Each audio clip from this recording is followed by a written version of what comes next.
The gold standard bodyweight exercise out there is the pull-up. It is also one of the most challenging exercises out there for most adults. Now, you can do this when you're a kid. You grab a bar, you pull your chest, you pull your chin above the bar, and you have done a pull-up. But executing this as we get older gets a lot more challenging because there's a lot of muscles involved, and we have to train those muscles to get to the point where we can really attack pull-ups. This is not the exercise you do your first day on the gym. It's the exercise you work up to and measure yourself with in the longer term. And it's mainly making sure that you have the muscle capabilities to support the joints that you're putting the demand on, right?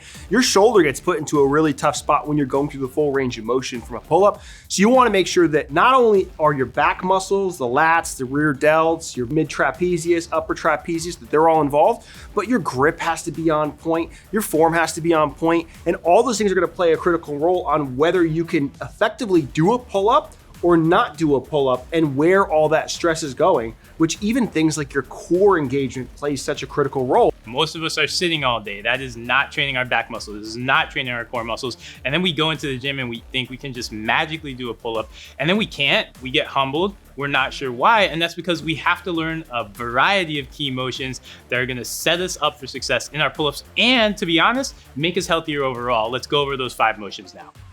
At number 5, the exercise of choice would be eccentric overload pull downs. And as you're going through a motion, the way to gain integrity and strength through that motion is by overloading it, if you can, in a safe and effective way, and allowing your muscle to go through the stretching portion of itself. And it's one of the quickest ways to build integrity and have your body create the adaptation necessary so that you're getting stronger through this. And what we're doing with the eccentric pull down that I love, you're gonna get to pull down with both arms and then release one arm and slowly control the weight upwards. We're working that negative, which is so underappreciated in the pull-up too. It starts with understanding you have to be able to control yourself back down. If you can't control yourself back down, in a weird way, you're not going to be able to drive back up to the bar.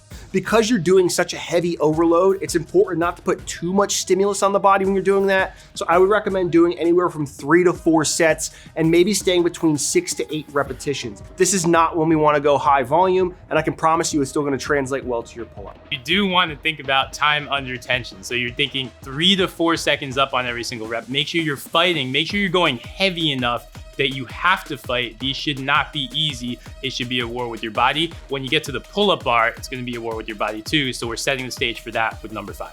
Number 4 on our list, at the top of a pull-up, especially when we're focusing on the pull-up versus the chin-up, where we're gonna have that underhand grip. At the top of a pull-up, you wind up in this position. Your palms facing away, we're fully flexed at the elbow, and that is not necessarily a comfortable position, especially because you have the entire load of your body weight on you. So we have to get used to that position and build some strength in our arms to handle that position, build some familiarity. That's why we're going to go to the reverse grip curl, specifically with the barbell. Now you can do this with dumbbells, you can do it with an easy bar. If you want to really mimic what it's going to be like on a straight bar with a pull-up, let's grab a straight bar and do our curls that way. This is a great grip strength challenge, winds up being a great arm workout, and the biggest thing for the pull-up is setting the stage for us understanding the position at the top. And when you're going through a reverse grip curl, it's important to understand how the arm muscles get engaged when doing that. When I'm palms up, I'm using all of the muscles in my biceps to help me bring this weight up. When you're in a pull-up position, you're actually going from a palms down or a pronated position,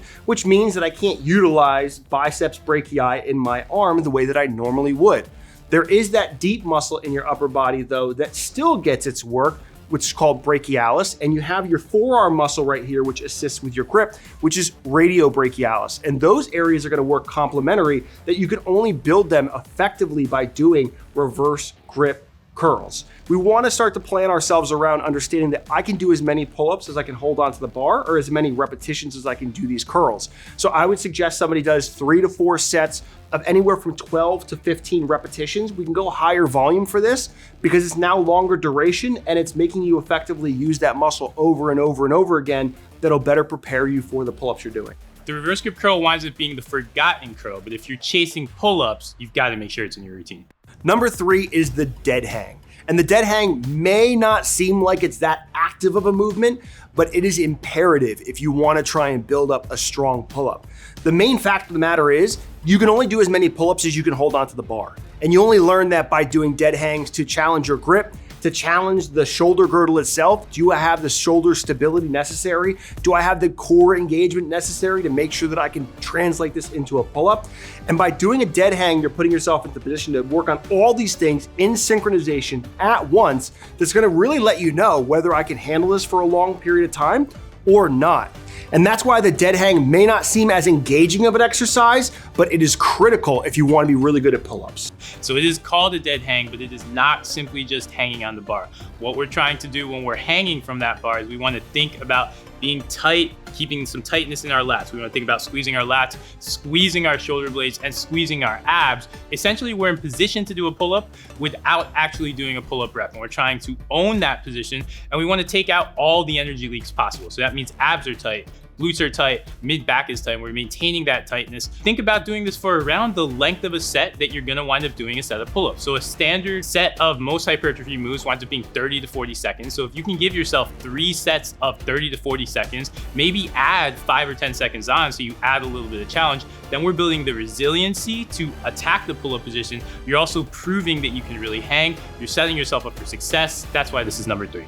Number 2 on our list is another move that you're going to underestimate, but this is also critical in your pull-up. It helps to master your body weight if you have to own your body weight on the bar. We're going to the hollow hold. So this one is all about core control, and it's going to put you in a nice, safe position to do your pull-up. One of the things I think people don't realize when they do pull-ups is that we want tension through our lower body, and we want to be in control of our lower body. You don't want your legs flopping all over the place. Whether you're doing kipping pull-ups, whether you're doing standard pull-ups, we want to have core control. You're going to learn that in the hollow hold, and we learn that in the 360 fashion because our abs are working in the hollow hold, our lower back is working, our obliques are all working in concert to keep our spine stable. That's why the hollow hold winds up being such a great setup exercise for the pull-up. Most people go from assisted pull-ups to pull-ups, and what it critically misses is checking the box for core integrity.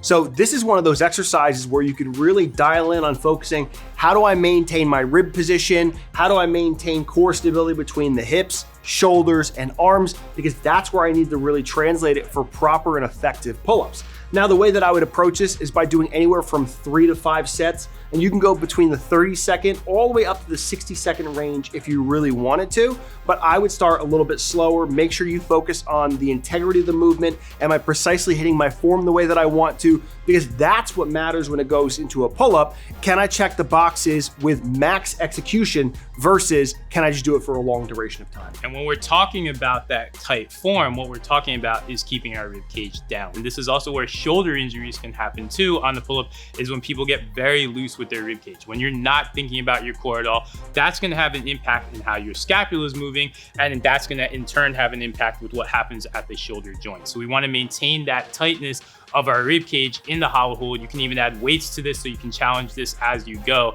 I like to integrate this even within my set so that I can work on and remember and get a little bit of extra core work. I'll have people do say 3 to 5 reps of pull-ups, 2 to 3 reps of pull-ups when they're getting started, get off the bar, and then exist in that hollow hold. We're creating tension, almost that same tension we are in the dead hang. We're getting a little bit more work for our core. It is such a critical move for your pull-up. And at number 1 is the inverted row.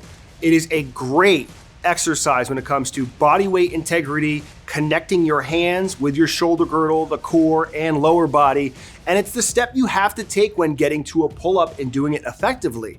This is where we start to learn how we can draw our arms back, get the shoulder blades moving the way that we need to, engage those back muscles the way that we want to, focusing on lats, even lower trapezius. That's gonna help our shoulder blades stay a little bit down. And it's a great way to integrate both the hand placement for a pull-up and getting your back muscles ready for a bodyweight exercise like we want to accomplish. I can't own a horizontal pull if I can't row strongly and understand how to row and position my body in space that way, then I'm not going to be able to do it vertically. So you have to be able to own that horizontal row with your body weight. And we're teaching so much other great stuff in terms of core positioning too, because when you're on an inverted row, whether we have our legs up on a box or we have our legs on the ground, our abs and glutes have to be tight. That's that exact same ab and glute tightness that we want to display when we're in the hollow hold, that we want to display when we're in the dead hang. So it gives us another tool where we can train our whole body, and we're mastering that horizontal rowing. The other thing I love about the inverted row is it is a nice built-in way that you can just progress to a pull-up, because we can start with a standard inverted row with our legs on a box, our hands grabbing the bar. We're at a 90-degree angle relative to torso, and then we can gradually, as we get stronger, start to open that angle up. And if you do this over the course of weeks and months, we've got our feet on a box. By the end, you are doing a vertical pull with your feet on a box, which is taking away a little bit of load. I actually prefer that to assisted pull-ups to get better at the pull-up. So you can really start with the inverted row, and then eventually you can graduate to pull-ups. And that is the goal for so many people, because the pull-up is that gold standard move. If you integrate all 5 of these moves, you will get to that pull-up, and pretty soon we will see you in the gym doing set after set after set and owning one of the finest bodyweight moves there is out there.